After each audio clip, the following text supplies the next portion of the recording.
Hello मेरे बच्चे, आज जो है आपका स्वागत है इस वीडियो में। ये लेक्चर नंबर 11 है हीट 1 का। आज हम आपको पढ़ाएंगे न्यूटन्स लॉ ऑफ कूलिंग। कुछ भी नहीं है, स्टीफन्स लॉ आ रहा है तो इसमें तो कुछ भी नहीं है, तो इसको आज समझेंगे। आज यही चलेगा और हम लोग जो है हीट ट्रांसफ़र के लास्ट पड़ाव में हैं, तो आज देखते हैं क्या है सिलेबस में।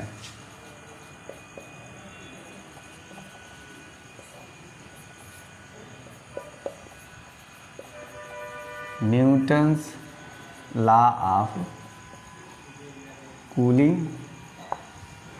है, यही चलेगा और कुछ नहीं चलेगा, इतना ही पढ़ाया जाएगा। तो स्टार्ट करते हैं। Newton's law of cooling. Newton's law of cooling.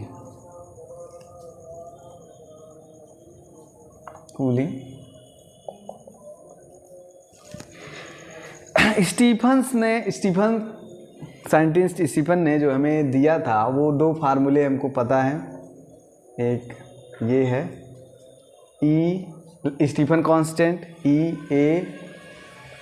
T4 minus T surrounding का अपॉन MS। ये टेम्परेचर के लिए होता है, हमको फार्मूले याद होने चाहिए। और दूसरा होता है कि हीट लॉस जो होती है वो क्या होता है, Stephen constant E emissivity area A T temperature of the body minus surrounding का टेम्परेचर। ये दो फार्मूले हैं जो स्टीफन कांस्टेंट से आया है और उसको पिछले लेक्चर में जाके आप देख लीजिए। और स्टीफन कांस्टेंट की वैल्यू होती है 5.67 × 10⁻⁻8 वाट पर मीटर स्क्वायर पर केल्विन पे 4, जो कि यहाँ से भी निकाल सकते हो तुम। तो ये होता है कि किस तरह किसी बॉडी का टेम्परेचर जो है घटेगा।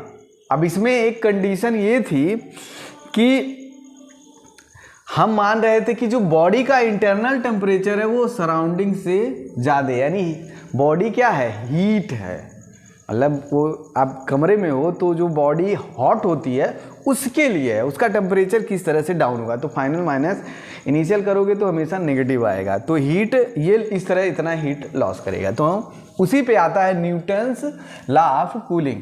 तो हमारे पास एक बॉडी है जिसका टेम्परेचर T है और सराउंडिंग का जो टेम्परेचर है वो T0 है।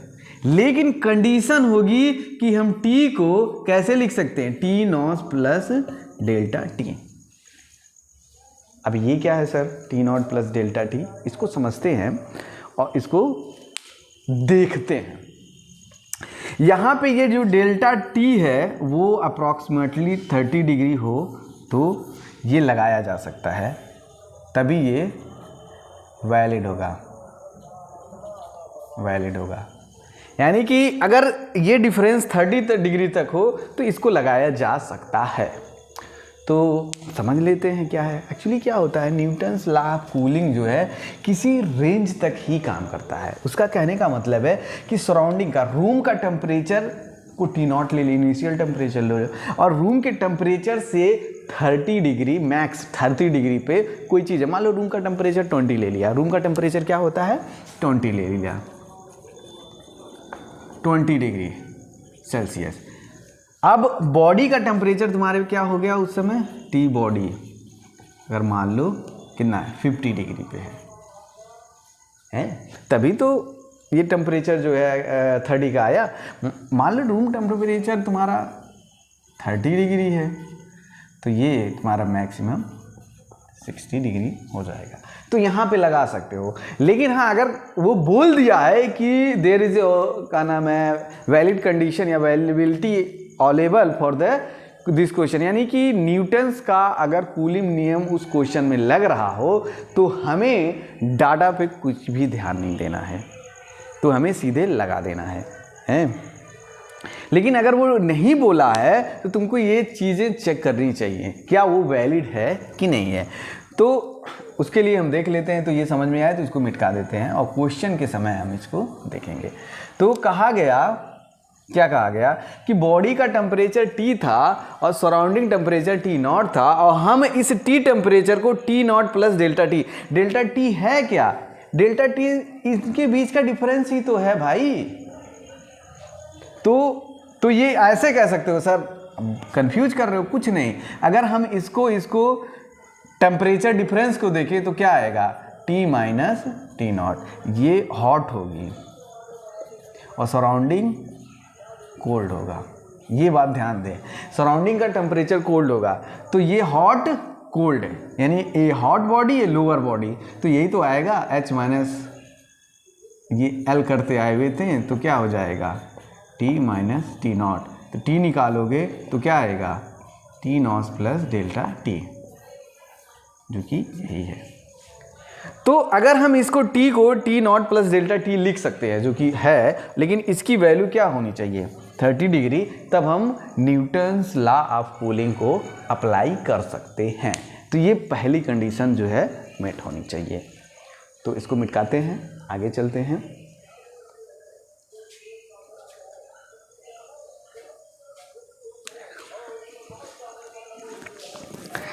तो ये वैल्यू यहाँ पे रख दो तो क्या हो जाएगा dq upon dt equal to Stephen constant a T naught plus delta T की पावर 4 TS क्या है T नॉट, ये हो गया। ये बात समझ में आई। देखिए मैंने सिर्फ वैल्यू पुट कर दी है यहाँ से, तो T naught plus delta T और इसकी TS T नॉट हो गया।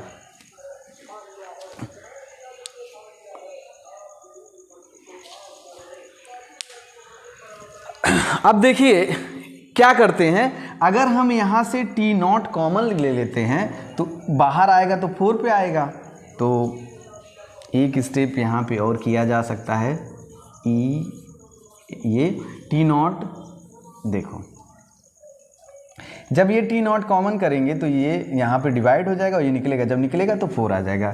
तो T नॉट पे 4 1 plus delta T upon T not पे 4 T नॉट पे 4 है, ये चीज़ है। अब देखो यहाँ से यहाँ भी कॉमन हो जाएगा, तो इसको हम मिटा देते हैं। आप नोट कर लिए हो, हमारे पास बोर्ड नहीं है ज़्यादा, इसकी भी ज़रूरत नहीं है, हमें ज़्यादा स्पेस की ज़रूरत पड़ेगी, तो इसको बाहर कर लो। तो dq अपान dt बराबर T 4 1 plus delta T upon T not पे 4 माइनस 1, ये आ गया क्योंकि मैंने यहाँ से कॉमन ले लिया तो यही बचेगा। तो इसको अब मिटा देते हैं, ऊपर लिख दिया गया है। अब आता है थोड़ा सा आपको मैथ आना चाहिए, क्या थोड़ा सा मैथ आना चाहिए। मैथ में एक बाइनोमियल थ्योरम है, तो बाइनोमियल थ्योरम समझाते हैं, उसके बाद इसको उस पर अप्लाई करेंगे। बाइनोमियल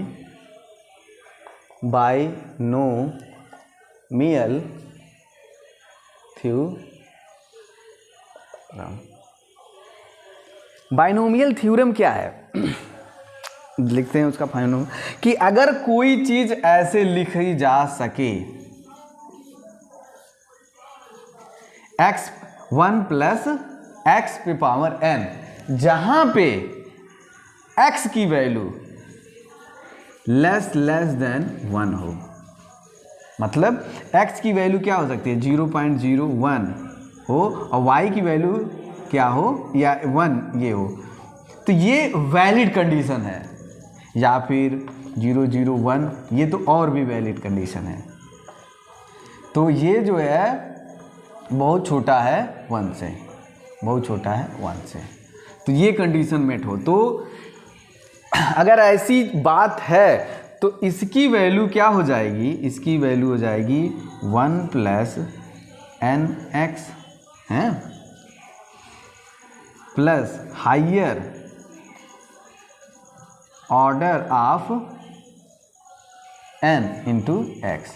तो ये हाइयर ऑर्डर से, क्योंकि ये बहुत छोटा है तो कितना, ये हाइयर तो ये और छोटी कंडीशन आएगी, तो इसको मिटका देते हैं, यानी कि क्या होता है, ये आता है।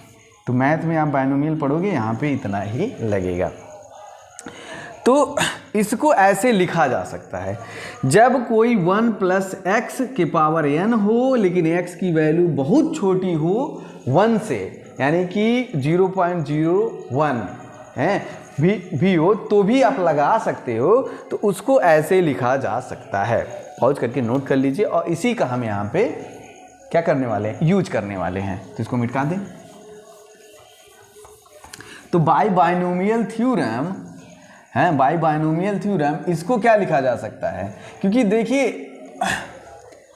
ये जो डिफरेंस है ये छोटी हो जाती है सराउंडिंग टेम्परेचर से, इसीलिए ये छोटा लिया गया है। इसीलिए जो है न्यूटन्स का लॉ ऑफ कूलिंग के लिए एक लिमिटेशंस है, जब डिफरेंस सराउंडिंग और इसके लिए कम हो तभी ये लगा सकते हो।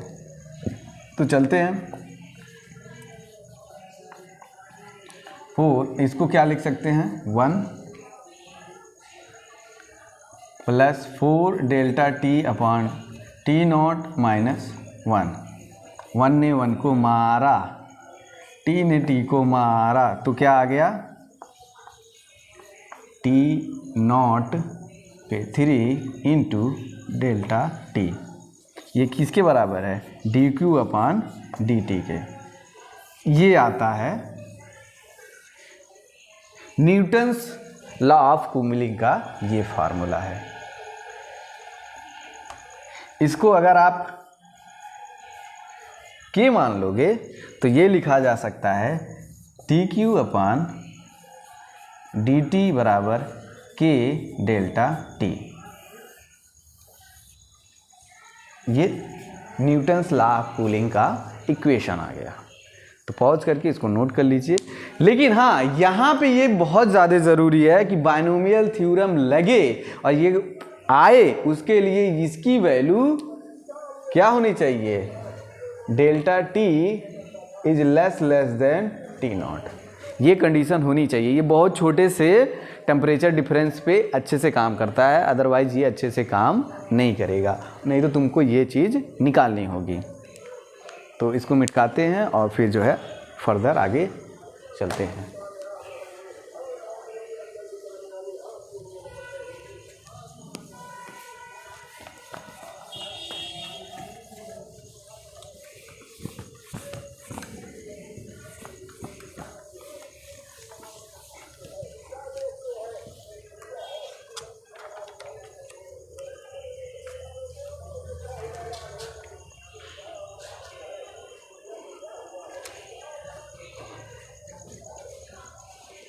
तो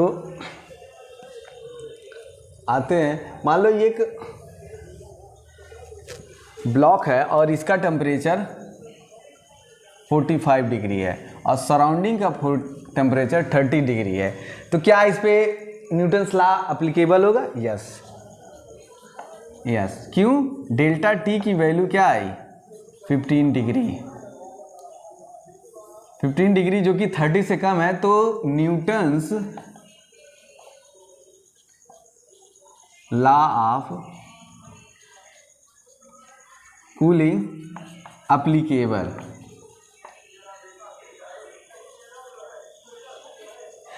तो Newton's law of cooling applicable है।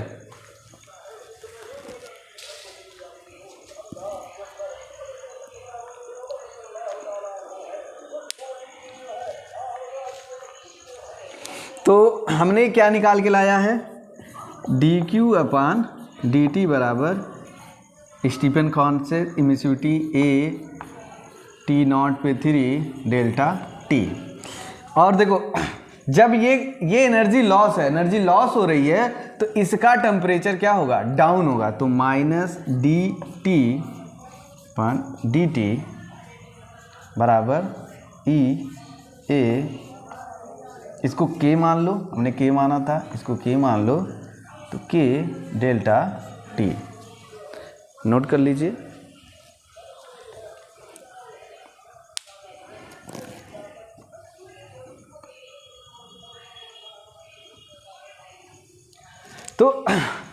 तो देखो ये यहाँ पे ये डेल्टा टी हम पहले ही निकाल चुके हैं, तो डेल्टा टी क्या है, बॉडी का टेम्परेचर और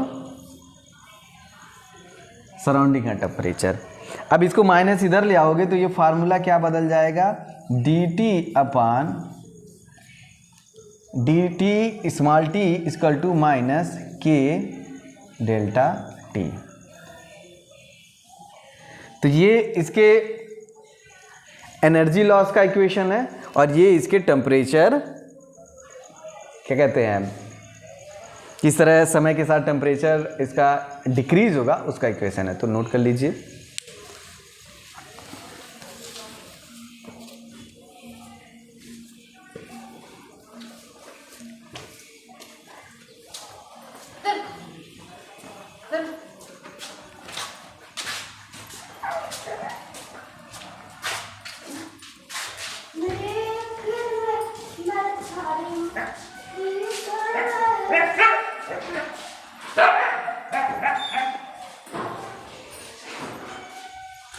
तो अगला क्वेश्चन करते हैं।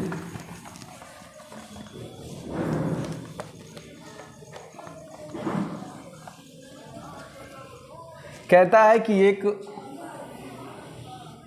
फिर से बॉडी है जिसका टेम्परेचर T है, सराउंडिंग का T नॉट है, और T बराबर 0 पे हमने इसको देखा, T बराबर T पे इसका टेम्परेचर जो है क्या होता है, इसका टेम्परेचर डाउन होके डी टी आ जाता है। इसके लिए हमें क्या निकालना होगा, इसके लिए हमें एक्सप्रेशन निकालना होगा, इसके लिए हमें एक्सप्रेशन निकालना होगा। तो वो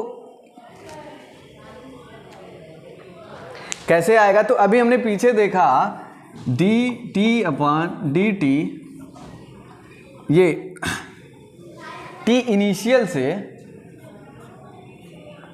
ये टी जाएगा, तो ये इनिशियल टेम्परेचर ही तो था इसका, बराबर T0 से T, यहाँ पे डेल्टा T आ जाएगा minus K delta D T. तो अगर किसी को ना समझ में आया हो तो ये देखो, ये था माइनस के डेल्टा टी, तो इसको यहाँ ले आओ और इसको यहाँ ले जाओ, तो क्या हो गया, डी टी अपान डेल्टा टी बराबर माइनस के डी टी। उसके बाद ये लगेगा।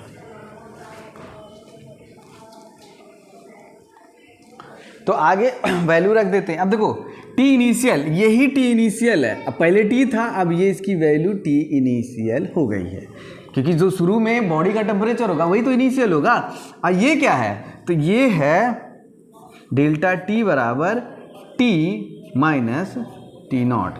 यही टी इनिशियल है, लेकिन हमने पहले माना था कि इसकी बॉडी टेम्परेचर टी पे होगा तो और यही जो है यहाँ पे है, तो इसी के इंटीग्रेट होगा, तो इसकी वैल्यू क्या आ जाएगी, टी का और T initial D T minus T not बराबर 0 to T minus K T. अब इसको मिस करते हैं, फिर इसको सॉल्व करते हैं।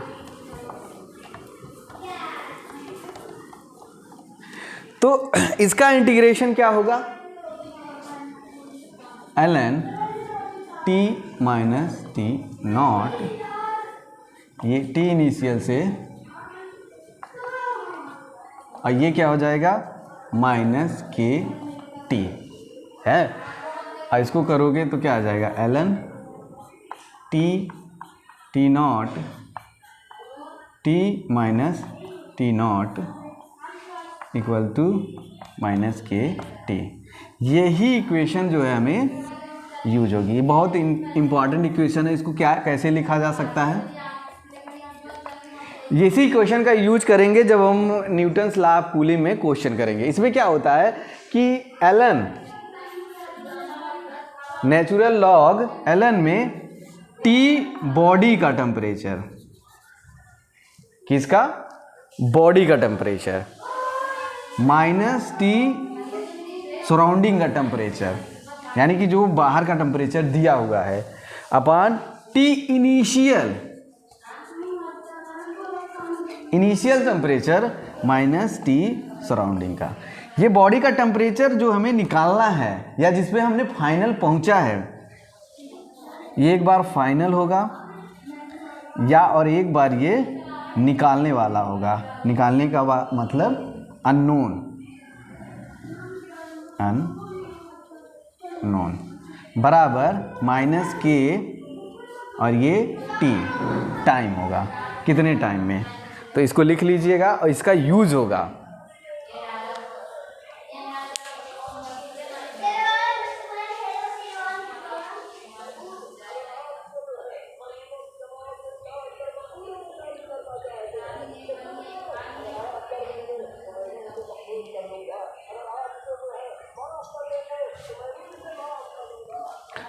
तो अब इसमें जो है हमें क्या निकालना है, हमको ये निकालना है टी का फंक्शन। तो इसमें क्या करेंगे, इसको इधर ले जाएंगे तो ये क्या हो जाएगा, T minus T not upon T initial minus T not exponential के टी के आएगा। इसको इधर ले जाएंगे तो क्या हो जाएगा, T D T minus T naught T initial minus T not E the power minus K T. अब हमें क्या निकालना है, ये निकालना है, तो ये इधर ऐड हो जाएगा, तो ये इधर जाएगा, इसको मिटा देते हैं।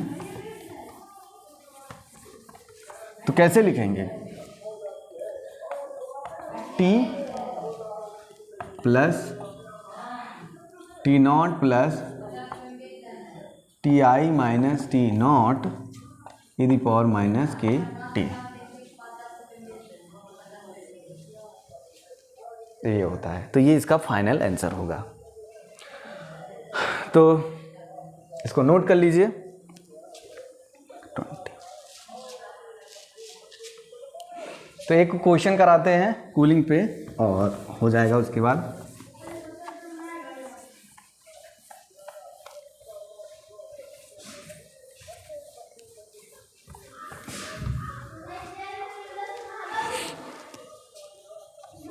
क्या है कि एक बॉडी था और सराउंडिंग टेम्परेचर 20 का था। तो बॉडी का टेम्परेचर जो है 50 से 40 जाने में कितना समय लिया, T बराबर 10 मिनट लिया है। अब बताओ फिर ये 40 डिग्री से 30 डिग्री जाने में कितना टाइम लेगा। यही हमारा क्वेश्चन है। कह रहा है एक बॉडी है जो टेम्परेचर 50 से 40 जाने में 10 मिनट ले रहा है और 40 से 30 जाने में टी टाइम लेगा। तो यही टी टाइम निकालना है। तो हम इक्वेशन यूज कर लेते हैं, क्या, ln T minus T naught T initial T naught equal to minus K T. तो पहले वाले में वैल्यू पुट करते हैं। तो टी नॉट पहले क्या था, 50 था, तो ये वैल्यू क्या हो जाएगी 50।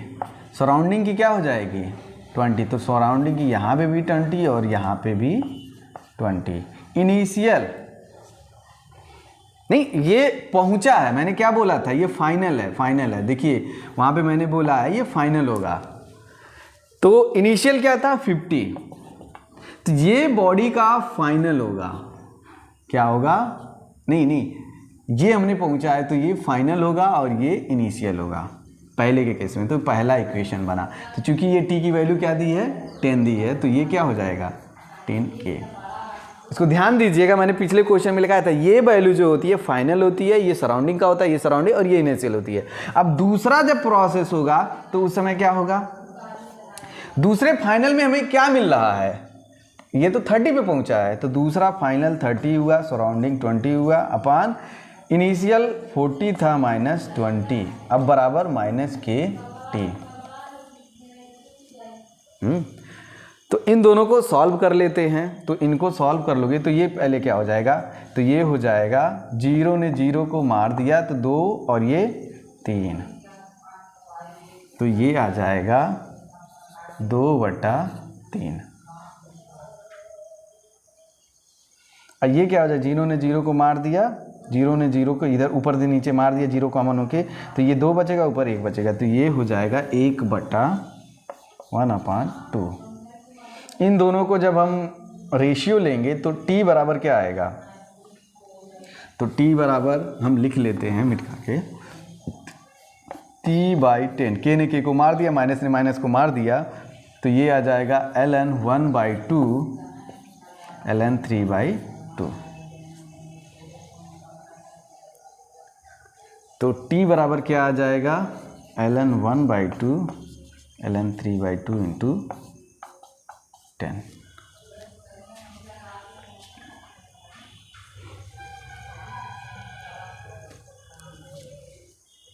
तो आप इसकी वैल्यू और इसकी वैल्यू रख देंगे तो आपको t मिल जाएगा। तो आप देख लीजिए वो डाटा में दिया होगा, ये कर लेते, तो ये इसका फाइनल आंसर होगा। तो ऐसे ही लगेगा।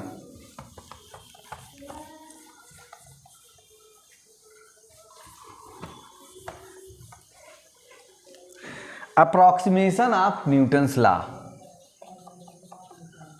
Approximation of Newton's law.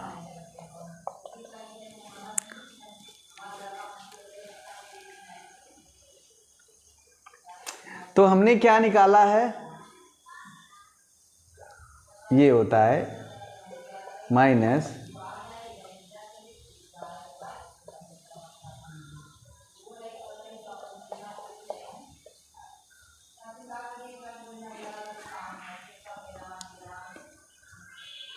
ये बॉडी का टेम्परेचर होता है, ये यानी कि ये टेम्परेचर डिफरेंस था, ये हमें पता है।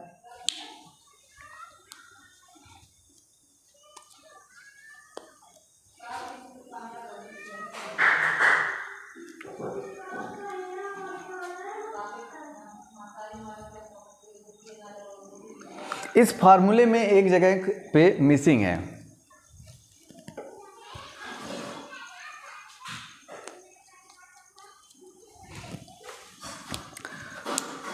टी पे पावर 3 का मिसिंग था, तो ये फार्मूला था। अब क्या है, अप्रॉक्सीमेशन लगाने के लिए मानते हैं हम एक बॉडी हो, मान लो यहाँ का सराउंडिंग का टेम्परेचर 50 हो और इसका 48 हो, है, तो यहाँ पे हम अप्रॉक्सीमेशन लगा सकते हैं। यहाँ पे क्या लगा सकते हैं, अप्रॉक्सीमेशन।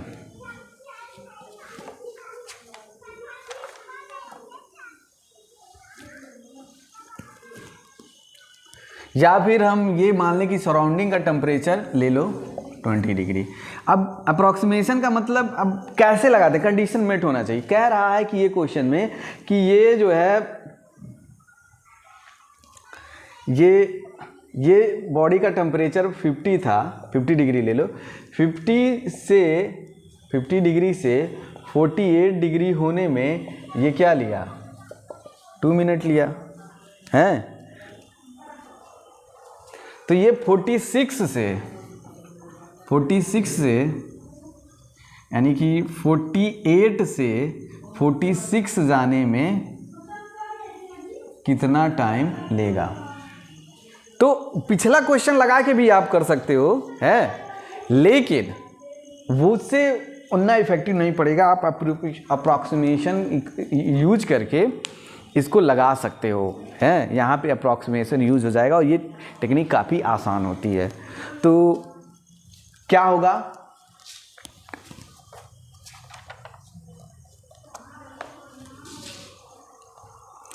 अप्रॉक्सीमेशन में एक दो चीज़ों का ध्यान दिया जाता है, अब वो क्या होगा, इस फार्मूले में देखो, है, इसको के की तरह बिहेव करो पूरा, तो ये क्या हो जाएगा फार्मूला, माइनस डी टी, तो माइनस भी उधर ले जाओ, डी टी बराबर माइनस के टी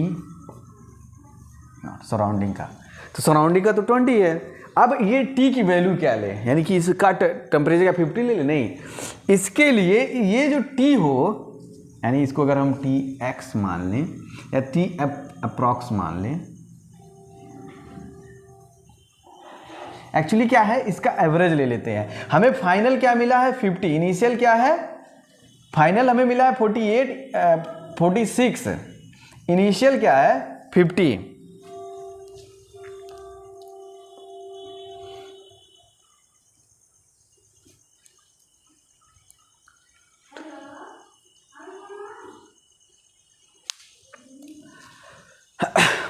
यहाँ से यहाँ जाने में देखो, ये इनिशियल ये फाइनल है, यहाँ पे ये इनिशियल है और ये फाइनल है।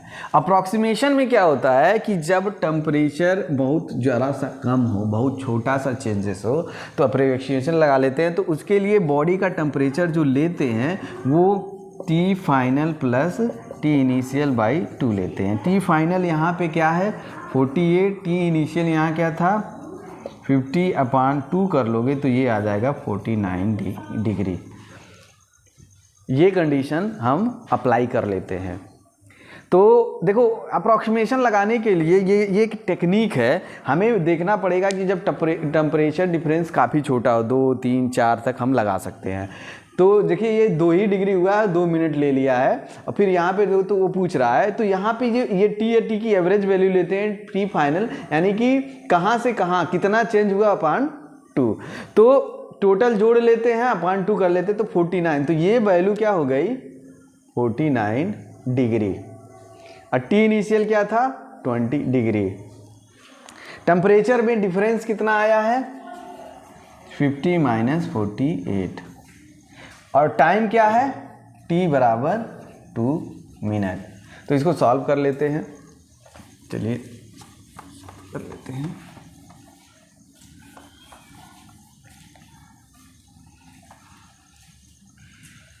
तो 50 - 48/2 बराबर माइनस के 49 - 20।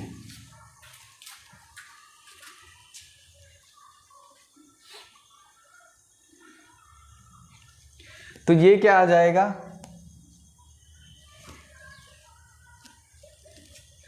ये आ जाएगा 2/2, 2/2 बराबर माइनस के, और ये क्या आ जाएगा 29।